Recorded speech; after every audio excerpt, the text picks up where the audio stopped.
आज के इस समय में सारे व्यक्ति को बस यही लगता है, ये दुनिया उसकी शुभचिंतक है।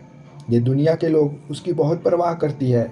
लेकिन ऐसा उन्हीं व्यक्ति को लगता है जिनके पास धन की कमी नहीं होती, जिनके पास प्रतिभा की कमी नहीं होती। वैसे लोगों के साथ अन्य लोग हमेशा अच्छा व्यवहार ही करते हैं और वह व्यक्ति हमेशा अंधेरे में रहता है। ये दुनिया उससे बहुत प्यार करती है। ये दुनिया उसके बिना कभी नहीं रह पाएगी। आज के इस कहानी में यह असलियत सामने आ जाएगी। आपसे दुनिया में कौन प्यार करता है और कौन नहीं। इससे पहले आप इस कहानी में खो जाएं, इस चैनल को अभी सब्सक्राइब करें। बहुत समय पहले भगवान बुद्ध का एक ऐसा शिष्य था जिसने संन्यास ग्रहण नहीं किया था, लेकिन वो हमेशा भगवान बुद्ध के उपदेशों को सुनता, हमेशा ध्यान करने के लिए उपस्थित होता। वह पूरे गांव में सबसे बड़ा व्यापारी बन चुका था, लेकिन जितना मन उसका व्यापार में लगता, उससे कई ज्यादा मन उसे ध्यान करने में लगता। वह ज्यादा से ज्यादा समय भगवान बुद्ध के शरण में ही बिताता। लेकिन उसके घर वाले नास्तिक थे, वो भगवान को जरा सा भी नहीं मानते थे और यही चिंता उन्हें दिन रात सताती थी, कहीं उसका बेटा भगवान बुद्ध की तरह ही सन्यासी न बन जाए। इतने बड़ी ऊंचाई पे जाकर मेरा बेटा सन्यासी बन गया तो मेरे खानदान की नाम को ये डुबो देगा। माँ बाप ने फैसला किया वो इसकी शादी करवा देगा।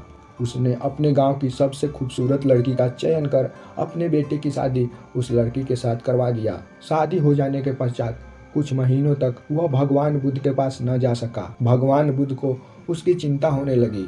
भगवान बुद्ध ने अपने एक बौद्ध भिक्षु को उसके घर पे भेजा। बौद्ध भिक्षु ने उस व्यक्ति से कहा, भगवान बुद्ध ने आपको याद किया है, वो जानना चाहते हैं अब आप उनके पास क्यों नहीं आ रहे हैं।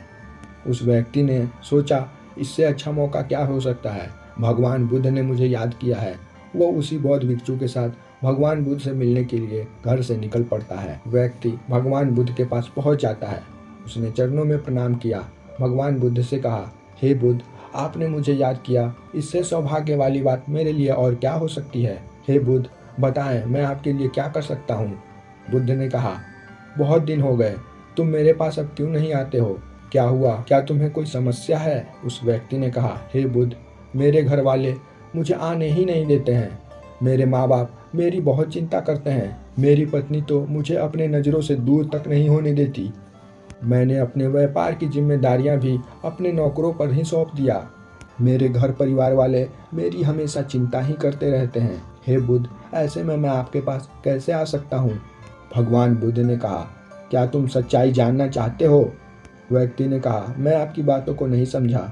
हे बुद्ध, आप क्या कहना चाहते हैं। मैं तुम्हें कुछ जड़ी बूटियाँ देता हूँ, इसे खाने के बाद तुम 2-3 घंटे के लिए बेहोश हो जाओगे। ये ले जाओ और घर पे अपने माँ बाप से कहना, मेरी तबीयत खराब है, लगता है मैं मर जाऊंगा। ऐसा कहने के बाद ये जड़ी बूटियाँ खा लेना। उस व्यक्ति ने ऐसा ही किया। वह घर जाता है और अपनी पत्नी से कहता है, लगता है मेरी तबीयत बहुत खराब होने वाली है। अचानक मेरे हृदय में दर्द सा उठ रहा है, लग रहा है मैं नहीं बच पाऊंगा। जाओ मेरे लिए दूध ले आओ। जैसे ही उसे मौका मिला उसने उन जड़ी बूटियों को खा लिया। खाने के पश्चात वो वहीं बेहोश हो जाता है। जब पत्नी ने देखा कि ये बेहोश पड़े हैं, इनकी सांसें भी रुक चुकी है, पत्नी ने अपनी सासू माँ को आवाज़ दी। पूरे परिवार को ये पता लग गया उसका बेटा मर चुका है। उन सब ने आस पड़ोस को इकट्ठा कर लिया। सभी लोगों ने कहा, अब ये मर चुका है, इसकी कर्मकांड को की जाए और इसकी मुक्ति की जाए। उन्हीं में से कुछ लोगों ने कहा, ये हमेशा भगवान बुद्ध के पास जाया करता था, क्यों न एक बार उन्हें बता दिया जाए, शायद वो इसे ठीक कर देंगे, हो सकता है यह पुनः जीवित भी हो जाए। परिवार वालों ने सोचा, हाँ ऐसा करने में क्या हर्ज है, हम लोग ऐसा कर ही सकते हैं। गांव में से एक लोग तुरंत ही भगवान बुद्ध के पास जाते हैं।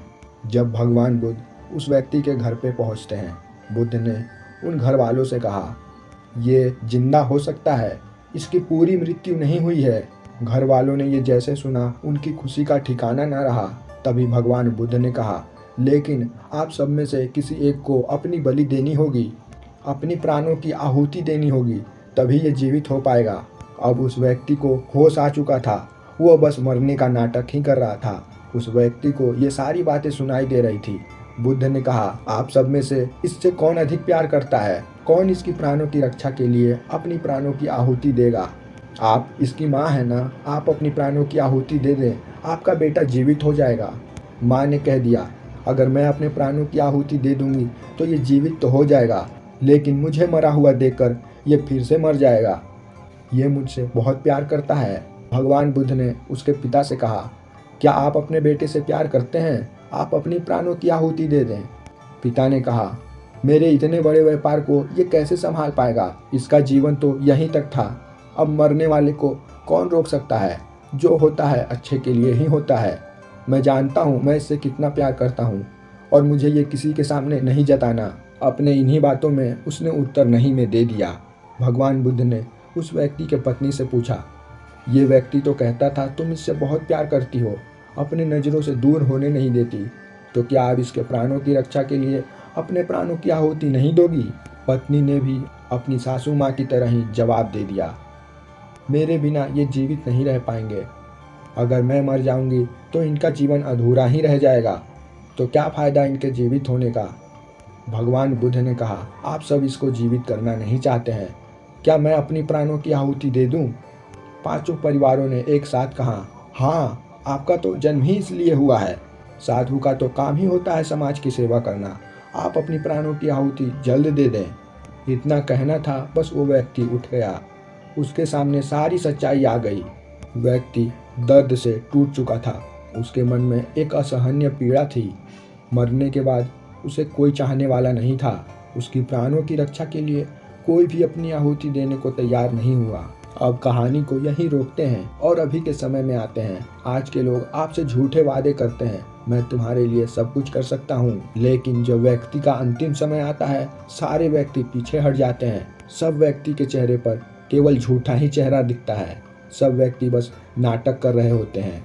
कहा जाता है जब कोई व्यक्ति की हत्या होती है तो उसकी माँ की आंखों में 14 दिन तक आंसू होते हैं, उसके पत्नी की आंखों में 10 दिन तक आंसू होते हैं, उसके पिता की आंखों में 5 दिन तक आंसू होते हैं और उससे नीचे के संबंधियों में 1 या 2 दिन तक आंसू होते हैं। फिर सभी लोग वैसे ही घुल मिल जाते हैं इस संसार में। व्यक्ति का साथी केवल उसका मन ही है। अपने मन को उसने जैसा बनाया है, उसका मन उसे वैसे ही गति को दिलाता है। एक भोग विलासी व्यक्ति का मन उसे नरक ले जाता है।